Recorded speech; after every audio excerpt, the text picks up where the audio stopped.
Assalamualaikum warahmatullahi wabarakatuh. Perkenalkan, nama saya Zulaika Putri Ramaulia Amanda dengan NPM 2206-824-350 dari mata kuliah Pembensinan Kapal. Jadi pada hari ini saya akan menjelaskan tentang fuel system dan crude oil refinery. Nah, yang pertama ini ada fuel system. Jadi, fuel system ini merupakan salah satu bagian vital nih pada kendaraan karena dia itu punya fungsi yang sangat penting. Jadi bisa dibilang suatu kendaraan itu nggak akan bisa hidup kalau nggak ada si fuel system ini. Nah, terus apa aja sih fungsi dari, si fuel system ini? Jadi, kalau secara umum itu, si mesin bahan bakar itu adalah salah satu bagian dari kendaraan yang fungsinya itu untuk, nyimpen bahan bakar terus disalurin ke seluruh bagian mesin. Nah, selain itu juga sistem ini, bisa mengambutkan bahan bakar supaya tercampur dengan udara.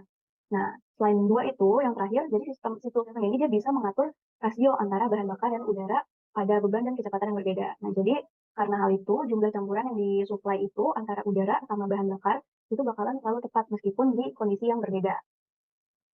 Nah, jadi kalau misalkan secara umum si fuel system itu terbagi menjadi 2, ada yang namanya sistem konvensional dan sistem injeksi. Kalau, sistem konvensional ini dia itu umumnya masih menggunakan karburator saat nyampurin udara dan bahan bakar.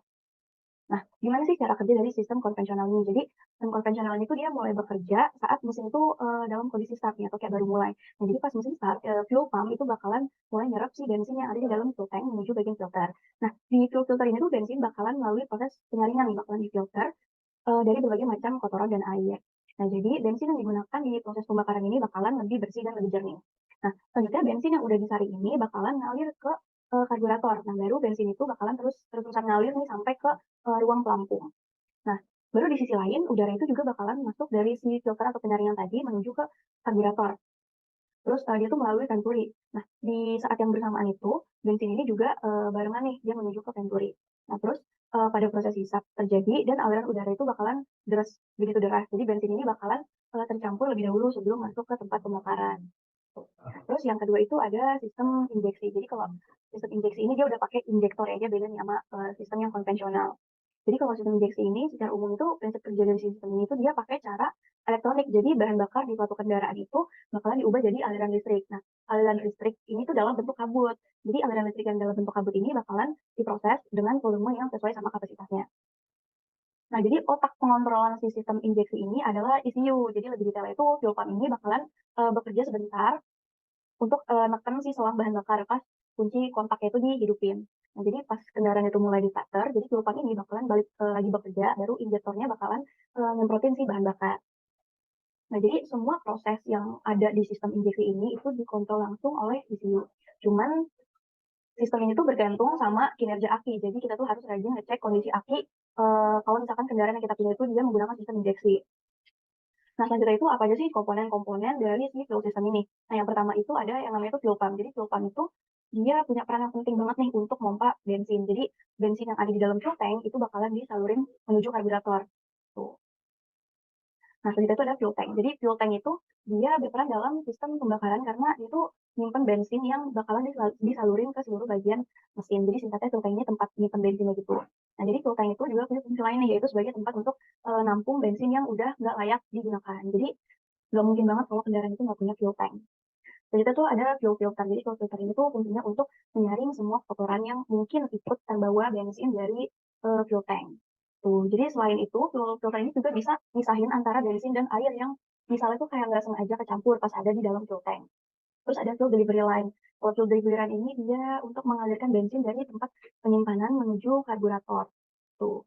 Jadi fuel delivery line ini tuh biasanya tuh dia terbuat dari pipa besi yang anti karat. Jadi pipa itu dikombinasiin sama selang karet ini sesuai sama gambarnya di beberapa bagian gitu. Jadi dia nggak bakalan berkarat. Dan itu ada karburator. Kalau karburator ini dia itu untuk dia tuh komponen yang fungsinya itu untuk mengubah cairan ini jadi kabut. Jadi karburator ini penting banget sih karena kendaraan itu nggak bakalan bisa beroperasi kalau misalkan karburatornya ini dia rusak. Ada karkol kanister. Jadi kalau karkol kanister ini tuh dia untuk menampung uap yang dihasilkan dari tangki bahan bakar. Nah, uap-uap yang ditampung sama si karkol kanister ini, selanjutnya itu bakalan dikirim ke tempat pembakaran. Dia tuh melalui intake manifold. Nah, jadi nggak bakalan ada polusi udara meskipun bakalan banyak uap yang dihasilkan dari pembakaran. Selanjutnya ada feed pump. Feed pump ini fungsinya untuk mengalirkan bahan bakar ke sistem dengan tekanan kecilnya. Terus ada priming pump ini untuk mengeluarkan udara palsu dari bahan bakar. Terus juga ada injection pump. Injection pump itu untuk memompa bahan bakar jadi bertekanan tinggi. Terus ada juga injection nozzle. Nah, injection nozzle ini untuk nyemprotin bahan bakar ke ruang bakar dengan jumlah yang tertentu sesuai dengan kecepatan putaran mesin. Terus, nah, itu udah tadi komponen-komponennya. Selanjutnya itu kita bahas tentang crude oil refinery. Jadi, refinery itu nama lainnya itu pemurnian atau bisa disebut kilang. Itu adalah proses pengolahan minyak mentah atau crude oil itu jadi berbagai jenis produk petroleum yang bisa langsung digunakan nih. Terus ataupun juga bisa menggunakan produk-produk lain yang jadi bahan baku dalam industri petrokimia. Nah, terus, nah ini ada beberapa tahapan proses dari pemurnian crude oil. Jadi yang pertama itu ada distilasi, ada cracking, terus juga ada reforming, terus ada polimerasi dan oksidasi, ada splitting, dan ada blending. Nah yang pertama ini ada distillation.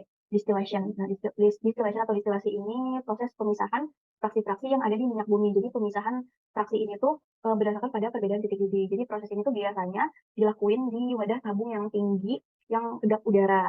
Jadi minyak mentah itu bakalan dialirin ke dalam tabung, terus dipanasin di tekanan 1 atm atau 1 atmosfer, yaitu di suhu 370 derajat Celcius.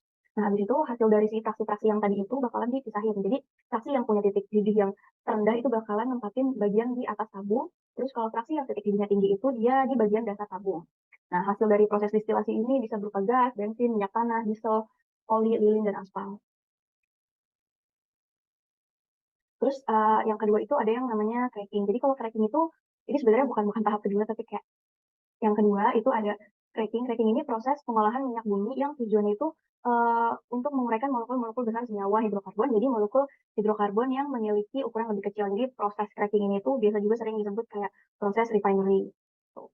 Terus yang ketiga itu ada reforming. Jadi kalau reforming itu dia proses untuk mengubah struktur di molekul fraksi yang mutunya itu buruk, jadi molekul fraksi yang bermutu lebih baik.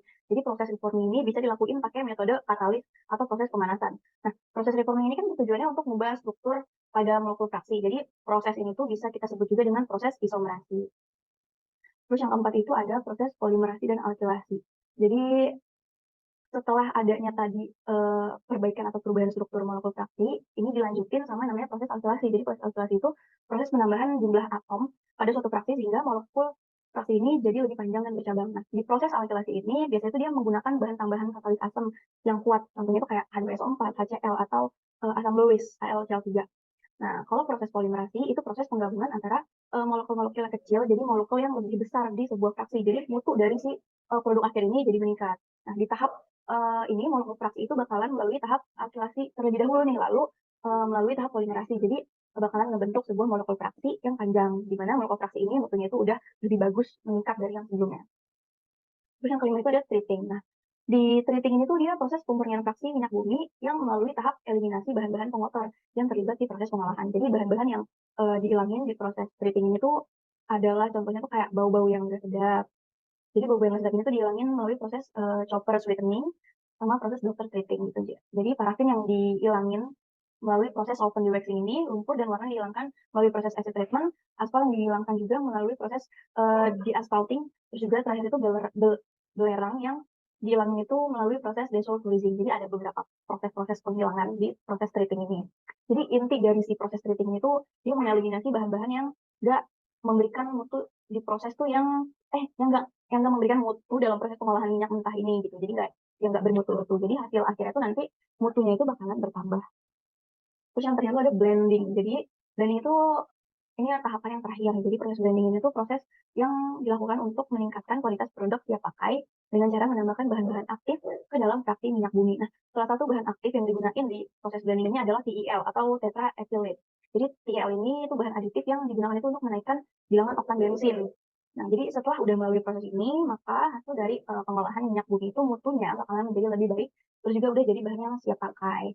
Nah, jadi minyak-minyak mentah yang udah diolah dari sedemikian rupa tadi itu nantinya bakalan ngasilin bahan siap pakai untuk kebutuhan sehari-hari. Contohnya itu kayak yang sering kita jumpai yaitu LPG, bensin, kerosin atau minyak tanah, dan juga ada solar yang mana hasil olahan minyak bumi yang biasanya digunakan untuk bahan bakar mesin diesel.